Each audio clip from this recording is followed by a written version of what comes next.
night on the South today. Invercargill's mayoral candidates meet the people, but there was a notable figure missing. Christchurch City councillors rebel against a government push towards housing intensification. And our Dunedin teenager is heading to Invercargill to compete in a sport most boys his age steer clear of. Kia ora, good evening, I'm Hannah Wilkins. Local body campaigning is in full swing, with postal ballots being sent out around the country from tomorrow. In Invercargill, there's 10 people standing for mayor, including the incumbent Sir Tim Shadbolt. But the veteran politician was notably absent from the city's major election debate this week. Housing, rates bills and three waters were just some of the major topics up for discussion by 9 of Invercargill City Council's mayoral candidates. Called the Great Debate, the event was facilitated by the Southland Business Chamber. First-term City Councillor Marcus Lush says the biggest issue for Invercargill is attracting and retaining skilled workers. We've all seen the headlines over the last 6 months. This problem will only get worse. We need to address this by turning Invercargill into the welcome city. As a city, we must do everything in our power to make people that move here welcome and make sure they stay. Current Deputy Mayor Nobby Clark says he's passionate about reopening the local museum, which was shut as an earthquake risk 4 years ago. It should never have been closed 5 years ago. There's no legal requirement to do that. So I'm committed to getting that built and open within 3 years. And former Deputy Mayor Tony Biddle, who bowed out from council 2 years ago, says she's keen to get back into the fray. I am authentically Southland, born and raised here, and I know our community better than many on this stage. However, the city's current mayor, Sir Tim Shadbolt, was the only candidate absent, instead passing on a short message for the MC to read out. He later said he considered it best not to engage on a level with some candidates who had been part of the problems in the council. In Invercargill, the South today. Name suppression has been lifted for a teenager who caused the death of 2 mothers in a crash in Waihola last year. 17-year-old Hayden Manoa was sentenced today in the Dunedin District Court to 6 months community detention and 2 years intensive supervision. Manoa was convicted of dangerous driving, causing the deaths of 2 mothers last October, Charlene Hong Hu Huang and Faye Leslie Leota. The victims' families were disappointed by the sentence, with Manoa not eligible for imprisonment or home detention given his age. He's been disqualified from driving for 4 years and was ordered to pay $2,000 to the victims' families. Christchurch councillors have voted against changing the city's planning rules to follow government directives around housing intensification. The government wants to relax the rules to enable more housing developments, but many residents are concerned that will impact their local neighbourhoods. Putting the brakes on government moves to cater for the country's growing population.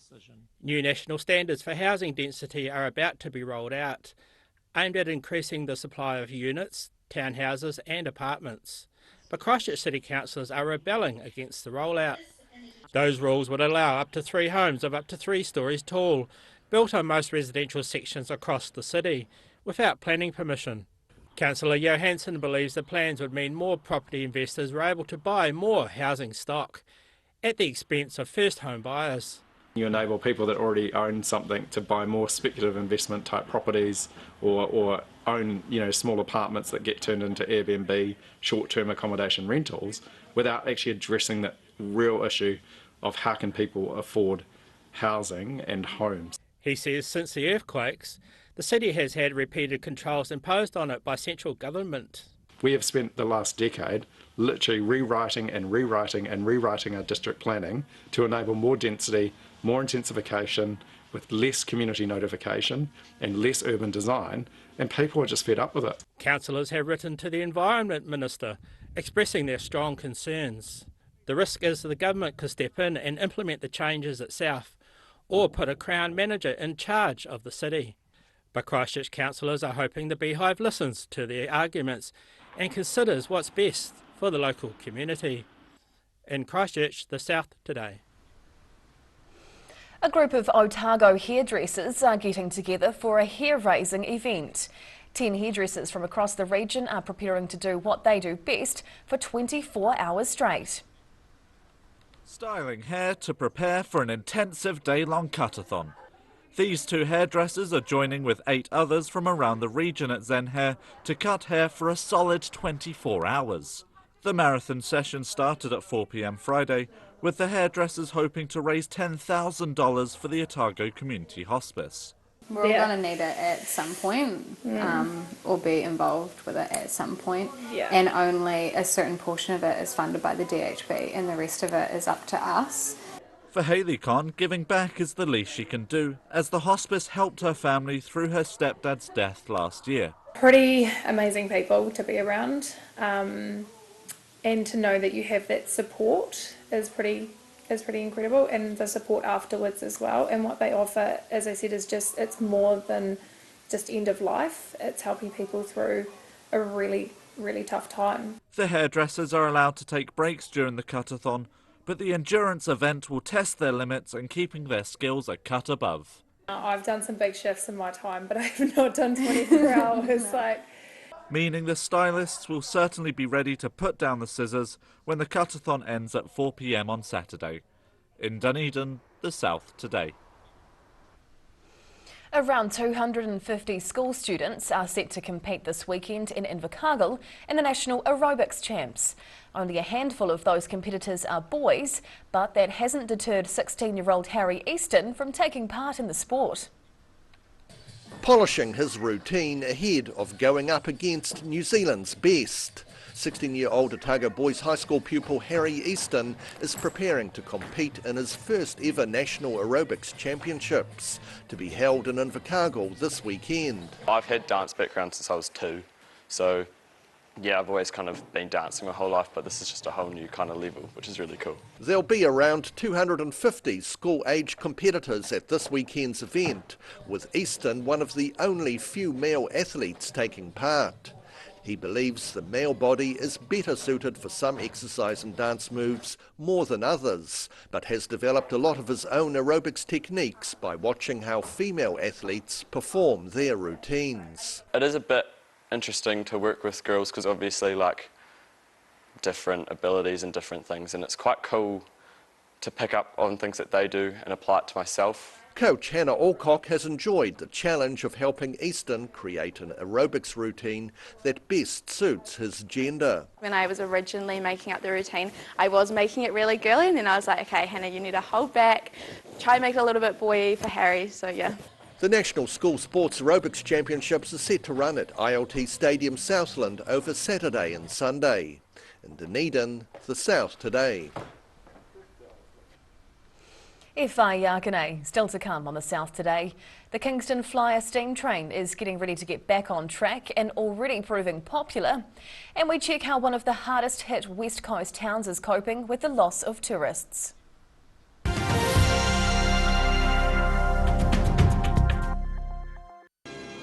Monday, November the 6th, 1995, and a cool, blustery breeze greets Her Majesty Queen Elizabeth and His Royal Highness Prince Philip on their arrival by Royal New Zealand Air Force 727 at Momona, the city of Dunedin's airport. The Queen came by in a big black car and she was waving to me and I waved back.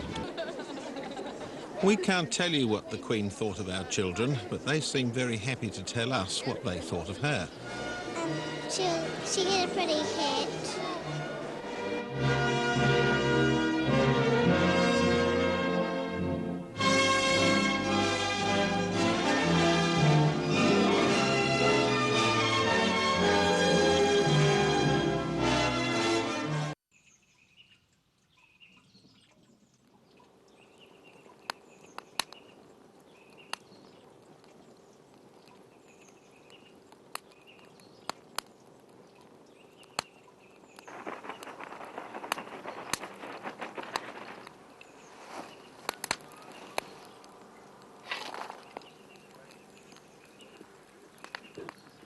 Evening, I'm from the Parks Department. Have you got a permit for that fire?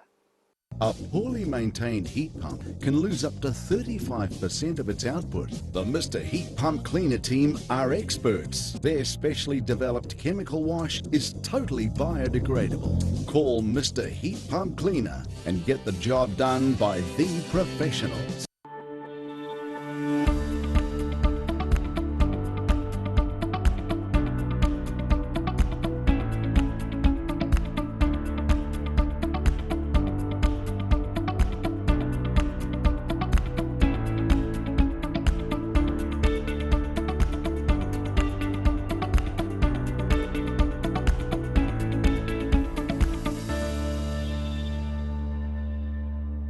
Stock Drop. It's my mate John's Stock Drop sale. Whatever you need, John's got it in stock ready to go. So stock, drop and roll down to my mate John.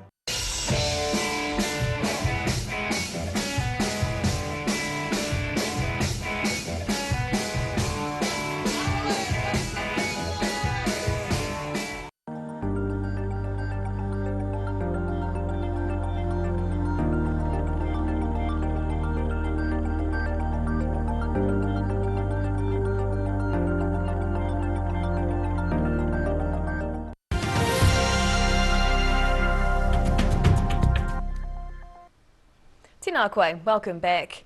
It'll be full steam ahead this Sunday when the historic Kingston Flyer steam train makes its first public commercial journey in nearly a decade.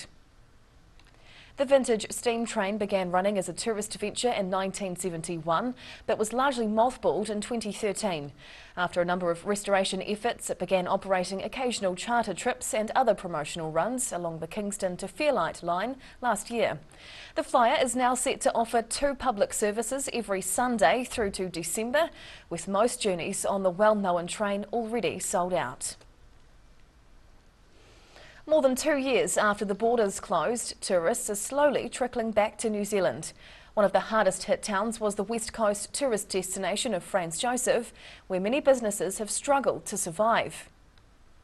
Franz Josef is among the former tourist destinations that's been barely scraping by since the COVID-19 pandemic hit in 2020. The loss of tourists has left many businesses running on empty, with domestic visitors a small drop in the bucket in the scheme of things. In a seasonal market, a loss of a month, and particularly the month of March, was quite a blow, and it knocked the stuffing out of that financial year. While some local businesses were forced to shut up shop, others have been able to stay afloat thanks to various government financial support programs. But many are still operating at a loss, waiting out the hard times and easing back on the spending. We did manage to, I guess, keep ourselves busy with other bits and pieces of what we call commercial work for Department of Conservation and the ZIP program, the Zero Invasive Predator program.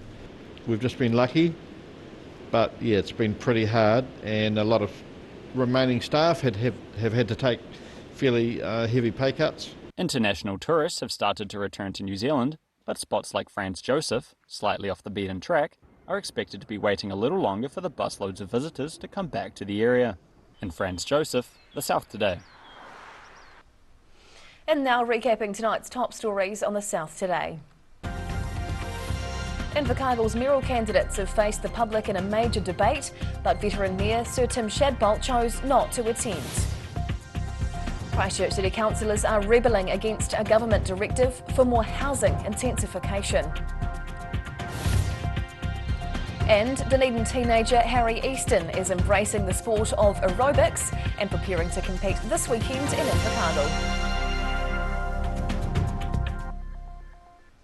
And now a look at what's happening in tomorrow's ODT, and we welcome the editor Barry Stewart. Kia ora, Barry. Hello, Hannah. What can we expect in the weekend paper? Well, big reads in the paper at the weekend, of course. Candidates for the Dunedin City Council have climbed into the Team Dunedin ticket for calling for a review of the George Street revamp, which we had in the paper earlier this week. So some feedback on that. So that's warming up a little bit. And all you need to know about STV voting. Handy. Very handy, can be confusing, but it really isn't. But hopefully we've explained it in such a manner that people will get a clear idea how they should vote to make sure it counts. So look out for that. Thank you for doing that. No worries. I hope it's clear to everyone. I'm pretty sure it is. So Southern Rural Hospitals are also concerned about their unusual status under the revamp of the national hospital system. So some more on that and some concerning news about funding for nurses in that sector. So have a read about that. And just quickly, Lee Vandervis has lost his legal scrap over a parking ticket. So nowhere to go on that one. All right. Well, that's that. Full stop underlined. Thank you so Exactly. much for Thank sharing you. with us. And time now for a look at the weather. The South Today weather, proudly brought to you by MoleMap, the skin cancer detection specialists. Looking at the situation, widespread frost tonight, then fine and a little cold tomorrow, but mild and northerly airflow increases over the region on Sunday as a front approaches from the Tasman Sea.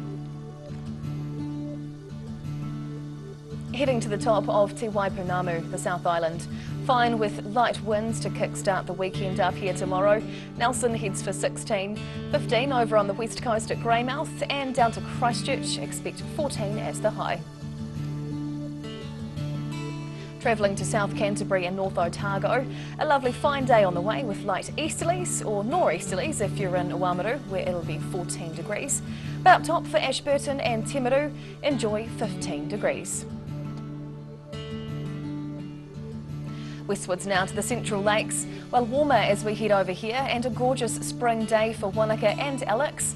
Fine with light winds and highs of 17, and Queenstown looks lovely too, just a touch cooler with 15. Heading further south, the northerlies will be super light tomorrow, making for a nice fine day. Balclutha and Gore should get up to 14, with 13 over on the coast in Owaka as part of the Catlins. Now down to the deep south, becoming fine tonight in Waihopai in Invercargill, down to 0 with frost by dawn. The weekend starting off lovely and fine with light winds and a high of 14, and then Sunday the high cloud rolls in and northerlies freshen, a warm one this time, 16 the high. And lastly, heading over to Otipoti Dunedin, fine tonight down to 1. Frost first up tomorrow, and then a sunny day, late cloud and southwesterlies, the high 14 degrees. Into Sunday, nice and fine again with fresh breezy nor'easterlies and some high cloud at times, and a high of 13. And that's the news this Friday. For the latest news and videos from the southern region, head online to odt.co.nz. And you can follow Channel 39 on YouTube to catch our news bulletins on demand. You can also catch our mayoral forums over the weekend. Invercargill's Great Debate screens on Saturday at 8 p.m, while Dunedin's 2 mayoral candidate shows screen this Sunday night at 7 p.m. We'll see you again next week. Mā te wā.